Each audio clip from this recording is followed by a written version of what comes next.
Hello, I'm R.C. Davis Undiano, and welcome to Current Conversations.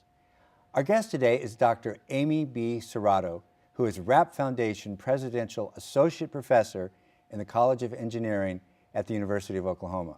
She is a geotechnical engineer who specializes in expansive soil research. Amy Serrato, welcome to the show. It's great to have you here. Thank you for having me. Maybe we could talk a little bit about geotechnical engineering. I have a feeling that that's not the most common label of anything an engineer does for many people.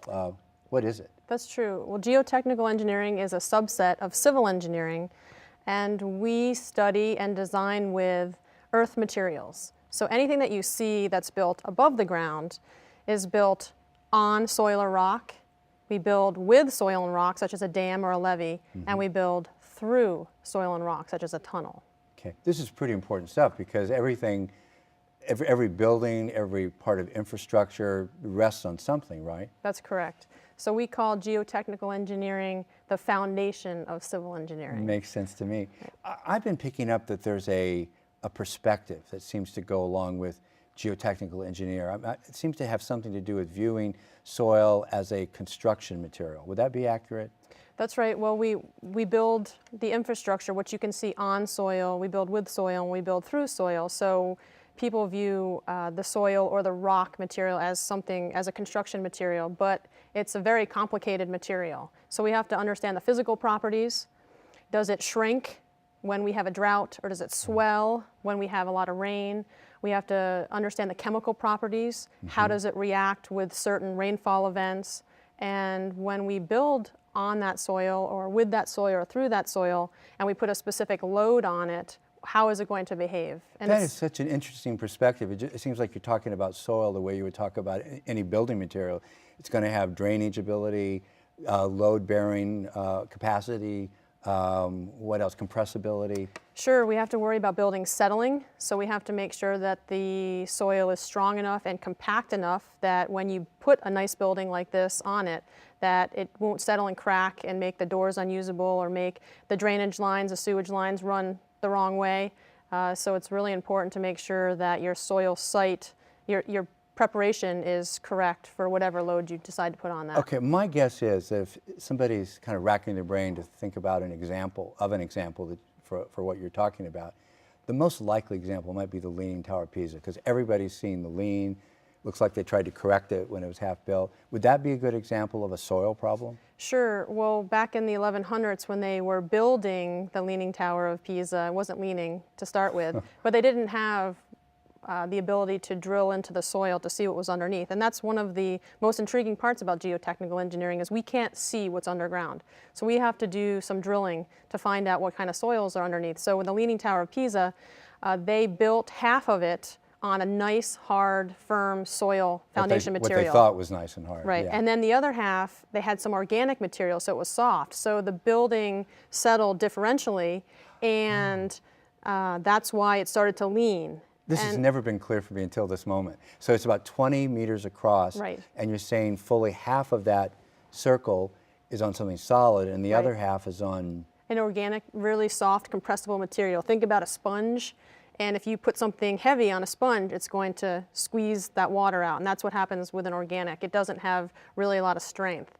And so it kept leaning and leaning. They kept building it, and they didn't know what was going on. And finally, it got to a point where it was very unsafe. So what they did was they excavated underneath the high side. That's pretty recent, right? Pretty recent. And they tried to pull it back into spec, but they still wanted it to be leaning because it's what draws people to Pisa. So if there had been a geotechnical engineer when that was built, probably he or she would have rejected that as a site and would say, no, this is not going to work. It's too soft, it's hard over here, that's misleading us, we need another site. And that would be the value of that kind of analysis. Sure, we could say you could have another site, but if the client really wanted to build there, we could say, okay, well, we're going to have to spend a little bit more money to do a deep foundation. And we drill or we drive a pile down to a firm material below that soft material. So the difference between what you do and, say, a geologist is, would it be that you're more concerned with the surface soil, whereas a geologist is going to look at rock and soil formations everywhere?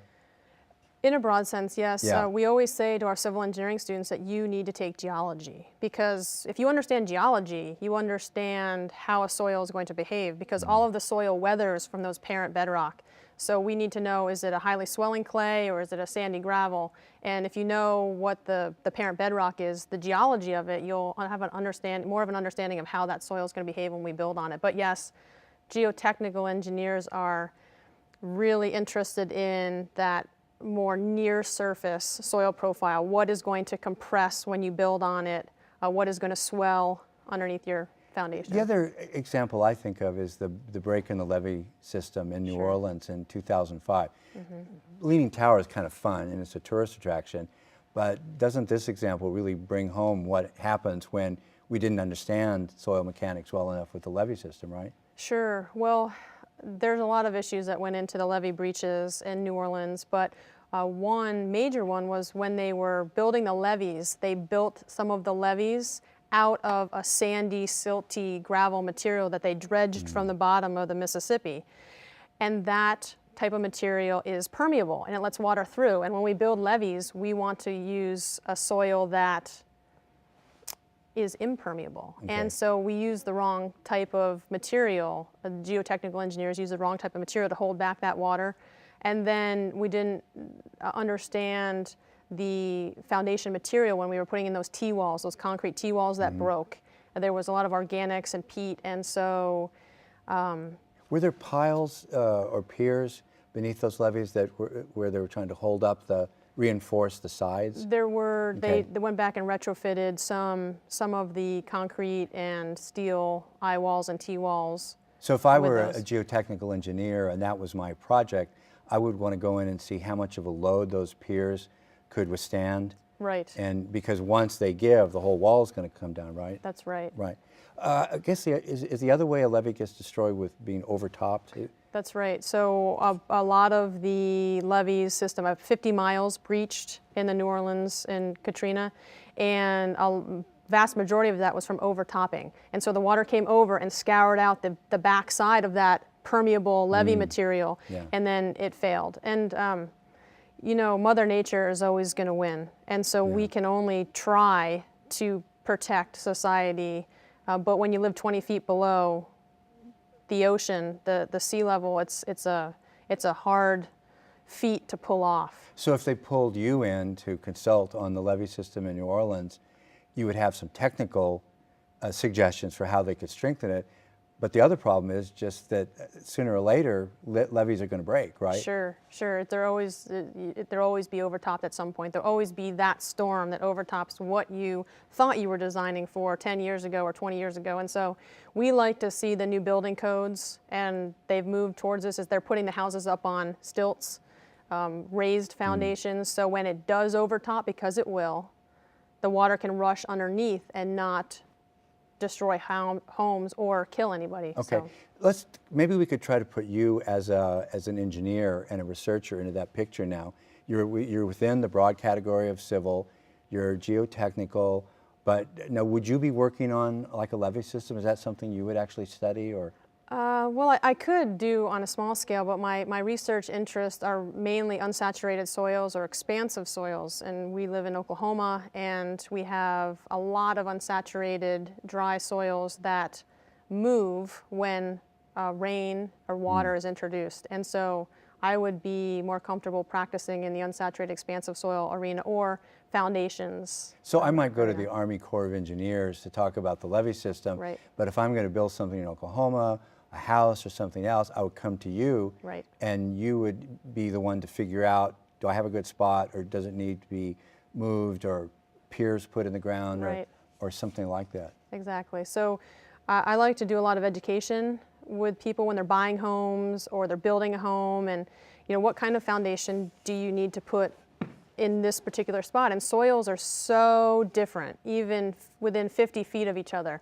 And so if you're putting a home on one side of the street and I'm putting a home on the other side of the street, we could have different foundation elements just based on the different soils. And so we have a soil survey site that we can go to look at what types of soils are underneath a particular house or a particular address. Didn't you tell me that every house in America is that its address is in there. That's right. And down to what, 72 inches? It would be- 72 inches, you can tell what the soil is, and it's very accurate. In fact, the USDA, who puts that soil survey on, they have it down to, at my house, I have a very high bedrock to 4 feet on one side of my house, and then I have a fat red clay on the other side of my house. And I know that because when I was digging my storm shelter, I found that 4-foot deep shallow bedrock, and when I was fixing the septic system, I found that fat red clay, and they had it to within a few feet. So it's very accurate. I've been afraid to go to that site. I'm not sure I want to know what's under my house. I think a lot of people are like that. Yeah, they buy a house and they have some problems, and it's the soil. So. The other thing I wanted to ask you about, I think you got a really important award in 2009. Could you talk about that? Sure. In 2009, I was awarded the Presidential Early Career Award for Scientists and Engineers, and that was based on my National Science Foundation Career Award on building foundations in expansive soils. And so the President's Science and Technology group chose my project as one of 100 in the country that year to recognize. And I think, I was the only civil engineer in the group, and I was chosen because our infrastructure in the United States is deteriorating, and according to the American Society of Civil Engineers, it was given a rating of a D+. So it's in very poor shape, and I think the White House really wants to focus on improving that infrastructure. So I got to meet the President in January of 2010, and it was a lot of fun. That's a pretty select group. Yeah. So are there not enough geotechnical engineers? Is that what you're kind of suggesting? Infrastructure's decaying, but we don't really have enough people to go out there and tell us what needs to be done? Well, I think all of my students that come out of geotechnical engineering with a master's or PhD have a job waiting for them 9 months before they graduate. Wow. So because the population is expanding and we're moving into areas that we couldn't inhabit before, or we're taking back land that we had used for something else before, like a landfill or a near shore area, and we need different kinds of foundations, or even in earthquake-prone areas that people were scared to build in before. And so the field is actually, I feel like it's growing, and there's always a job for anyone that comes, a good geotechnical engineering. So your work just focuses right down on the ground under my house. What would we typically do? Let's say I'm building a house somewhere Sure. in Norman or in the state, and I'm a little bit worried that the ground might move. Maybe there was something there before, and there was some shrinkage and some expansion, et cetera.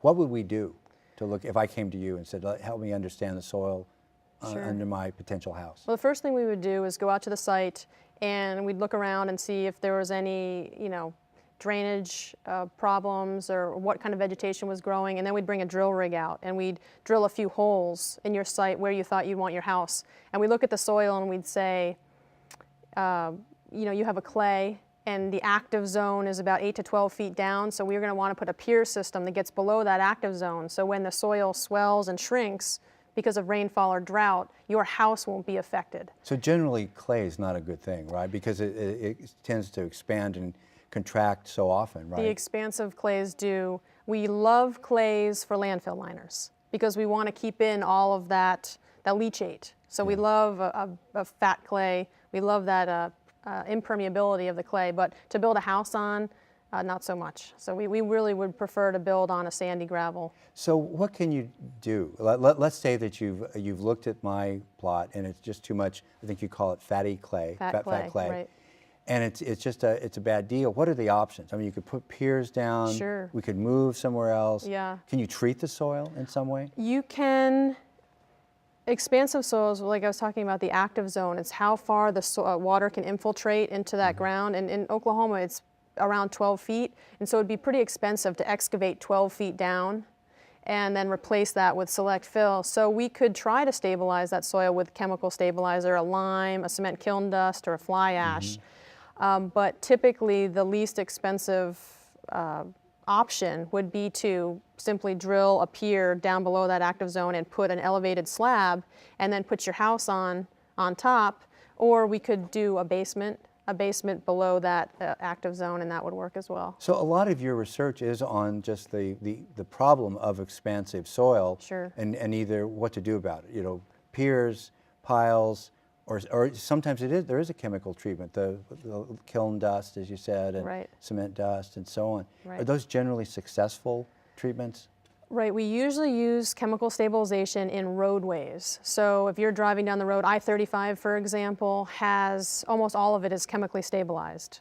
And so we want to make sure that it's a smooth drive for people going 70 miles an hour. So we do a lot of stabilization on roadway subbases, but not so much under residential pads or commercial pads. We typically solve those problems with different types of foundations. So a lot of the time, it seems to me what you're doing in your research is to, on a micro scale, look at some small sampling from a site and then try to understand that soil and then be able to project or predict what would happen on the macro scale once the site's actually being used and there's a load on it, correct? Correct. So what an engineer's job is to make it easier for society to live the way we want to live. And so I really like working on problems that are immediately applicable to the real world. And so what I'm trying to do in the lab is figure out how that soil is going to behave under traffic loads, under large building loads, under, say, a dam or a levee load, and make it easier for the contractor or for the design engineer to identify those problems and say, and give them some options to mitigate that type of soil and to even maybe avoid any problems in the future. So I'm looking at the very micro scale. How is each individual particle interacting with each other? And then we're doing some large scale tests to actually blow that up and say, okay, if I put a house that weighs this much on this soil and we add this much water, how much is that actually going to raise? And so I think that's really important because now it makes it less expensive for the homeowner, less expensive for the contractor, less expensive for that design engineer because they're using our techniques that we're coming up with in the lab and they're applying it to the real world to come up with a better foundation. So it's a reliable thing to do, to research the chemical properties, the pH and so on Sure. of the soil in a very small sample and then know with a lot of reliability how it's going to, what kind of load it's going to bear, et cetera, once it's actually out there in the world. Sure, and you know, you can't do a lab test just all by themselves. You have to actually go out into the field and test what you think is going to happen, and that's what we do. So we get an idea of what we think is going to happen in the lab, and then we go out to the site and we measure the strength of a roadway, for example, or we measure the heave of a house, and we get some physical data from the large scale to tweak kind of our models that we came up with in the lab, and it works very well to go back and forth like Now that. the other area you work in a lot, I think, is it helical anchors? That's right, helical anchors. Helical anchor. Could you describe what that is? Sure. Well, I got involved with helical anchors in my graduate studies when my advisor was working to come up with a different kind of foundation for cell towers. And when I moved to Oklahoma, I was approached by a student in my first foundations class, and he was a vice president for Berge Wind Power in Norman on the North Base. And he said, you know, we're really looking for alternative foundations for our wind towers. Can you help us with that? And I said, well, I think I have got a great idea. Let's do helical anchors. And so I did a long-term study. Describe a helical anchor. What would it Sure. look like if we had one in this room? A helical anchor is like an auger, and you spin. It has different flights, different plates. Like a large wood screw? Large kind of? wood screw Okay. with different size plates that you screw into the ground till you get the right bearing capacity, the right torque. And the anchors you want to be strong and uplift, but we also use helical anchors for compression, so underneath buildings. And so I did long-term studies. I pulled these anchors for 3-4 weeks under flooding conditions with the same type of loading that it would feel on a tower. So we instrumented a tower to find out what those wind loads were, and we pulled them and we showed that they work really well. And why I like helical anchors is because you can put these helical anchors in anywhere that you have a soft enough soil to get into. You can put them anywhere you can't get concrete, in a mountainous area, in a small village in China, in a small village in Africa where they need a wind power to pump water, And for it's example. green, right? I mean, once you don't Totally want to be green. there anymore, you just screw it back the other way, take Exactly. it out, and off you go. Yeah, so it's good for many different reasons. It's green. You don't leave anything, you don't leave a footprint behind when you leave. You can put these in with animal power. So in a small village, you can hook horses up and you can spin these in and then put your small 1 kilowatt wind turbine on there to pump your water in the small villages. They can hold up large wind turbines too in those big fields that you see all across Oklahoma. So. Is the reason that you're focused on these anchors, that giant anchors that screw into the ground, because in the future we're going to have a lot more alternative energy sources, et cetera, so stabilizing some kind of a perpendicular vertical object on land really matters, and that's where the anchors come in? It does really matter. And you know, we have solar arrays, we have the wind farms, we have lots of these different types of alternative energy that are in places where you can't get a concrete truck. Right. Okay, so you want to have solar power, you're going to probably be up in a mountainous area, away from trees to get the most of your solar array, or in the desert, and you can't get that big concrete truck, or it's so far away from the concrete batch that it doesn't make sense to use concrete. So we can use these alternative foundations to be just as strong as the concrete. Now, every time I have put one of those big kind of steel screws into the ground to hold up a tree, and I've screwed it in, you know, they're Yeah. about this big, Yeah. they come out pretty quickly. Well, that's because you're not putting them in far enough. Okay, Yeah. okay. So you have to get these anchors in to at least 3 times the width of the largest screw. And we won't put an anchor in shallower than 10 feet.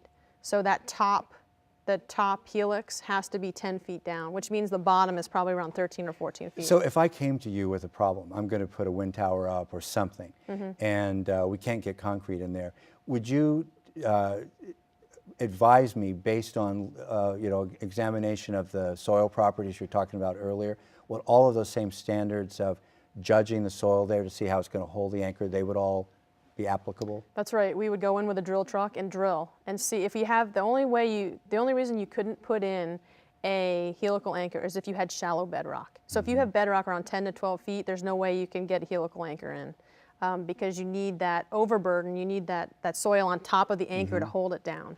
But if you had bedrock that was down 30, 40 feet, we could put a helical anchor in. Wow, solving these problems really matter. I mean, if I misunderstand the soil around a dam, for example, I think you mentioned to me earlier, the Teton Dam Right, in Teton Utah? Dam. In Idaho. In Idaho? Yeah. When did that collapse? When did that fail? It was built in the 70s, and they built it with an Aeolian loss. And it's kind What of, does that it's a wind-blown soil. And it's very loose, and so water can go right through it. And so, but it's cheaper to use material that's close on hand than to truck in the impermeable clay. So they built it with the incorrect material. And then they had the geology there. It was very, very fissured on the abutments where the dam connects to the sides. And so they had some leaking and some water coming through. And shortly after they built it and they filled it a little too fast, and they started to get piping through the dam, the core of the dam, and it failed very fast, within hours, and I think 14 people died. Oh my gosh. Yeah. You're also interested in going into the schools, Sure. in junior high and high school, and science education. Talk about that a little bit.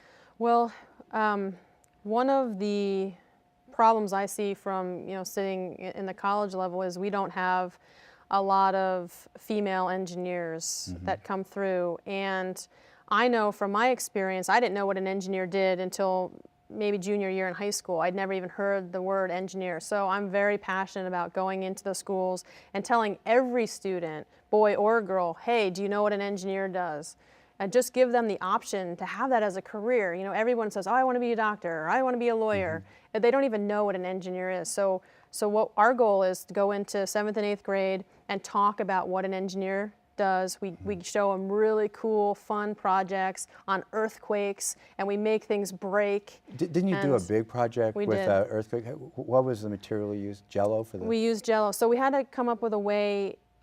All of the modules in the schools right now are collapsing of buildings, but that's really structural engineering. So soils, geotechnical engineering is soils under the ground. You can't really see it. So we wanted to come up with a material that you could see. So we thought of Jello. And then we said, well, if we're going to do Jello, let's make it all edible. So we came up with piles that are Slim Jims. Okay. And then we came up with the mass that's a lollipop. So the building, the bridge is a lollipop. And then we wanted to stabilize that. You know, when you shake Jello, it's very wobbly. Okay. And so what we were showing the students is if you put a bridge in this really soft soil, it really shakes and you're going to lose lives or damage the bridge. And so we have to stabilize it. So in the real world, we stabilize with cement. But in the classroom, we stabilize with peanut butter, marshmallows, and cheese.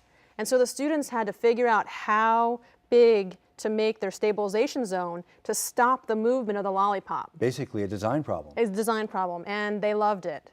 And we split up the 37 students, and there was 5 girls in the class. We put them in a group, and everybody else had their group, and they had a design competition with cost and performance. Who could come up with the best design, and the girls team won. Why is it the girls team won? Oh, great outcome. Yeah. Why is it so hard to get girls into the stream of education that goes into sciences and engineering and basically your area? Well, I think, like I said before, I think both boys and girls don't know about engineering, number one. And something happens around 8th or 9th grade. The girls and boys have equal interest in science and math, and then they get to high school and I don't know what happens. And so maybe they don't have that role model to keep them in the sciences and the engineering. If we do get them into college, we have a pretty good retention rate. So the people that start the engineering finish the engineering. So but probably it's just the them. fact of you're going into the public schools and girls seeing you, the smart engineer, and you're an expert and an authority on what you do. Sure. I mean, that must just speak volumes. That's very powerful, actually. I think it is really powerful, and we had, after we went into Whittier Middle School, we had a little girl write us a note that said, I never liked coming to school, I didn't like science, but you came and you showed me this engineering module. Now I want to be a geotechnical engineer. And so, it's really fantastic that one person can have that much of an impact. But we on need to somebody. do that on a larger scale. We right? do need to, and that's Yeah. why we gave this module to the teachers in the Norman area. So we gave our module to 50 teachers, and we said, okay, here's all the material. We'll pay for all of this. Now you go back into your classrooms and do this in the classroom and tell everybody what a civil engineer is. And so hopefully we can get a broader reach that way. I think we've got just about a minute left. What would you say is going to be on the horizon in the next, say, 10, 20 years in the geotechnical world? What should we look for? What are the big breakthroughs or developments going to be? Well, I think the big breakthroughs are going to be better foundations for earthquake-prone areas to keep those buildings upright, to let the people get out.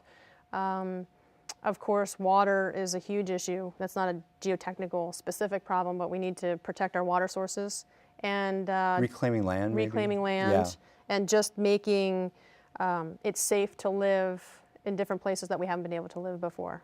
Dr. Amy Serrato, thank you so much for being here today. Thank you for having me. I hope that you enjoyed today's edition of Current Conversations with Dr. Amy B. Serrato. Please join us next time. Thank you for watching.